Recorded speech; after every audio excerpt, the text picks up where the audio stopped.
Hello guys. Lalabas tayo guys kasi inano ko na neighbor ko. Chinat ako. Bibigyan daw niya ako ng ulam niya.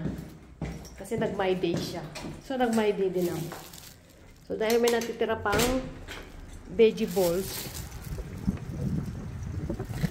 So bibigyan ko din siya. Barter kami.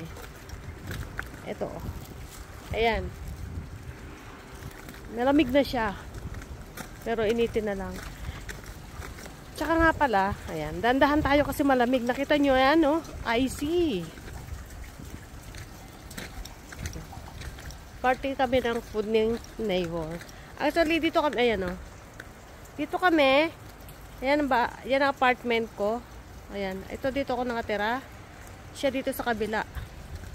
So, sabi ko, labas lang siya sa balkon. Kasi, ako yung naglalaba. Diba? Kala nyo sa Pilipinas lang nangyayari ito. Dito rin. Sa Sweden din nangyayari ito. Oh. May social media ha. Chat-chat lang. Ang lamig! Hinahangin ako! Gabi lang lamig! Ayan si neighbor. Ayan yung neighbor ko.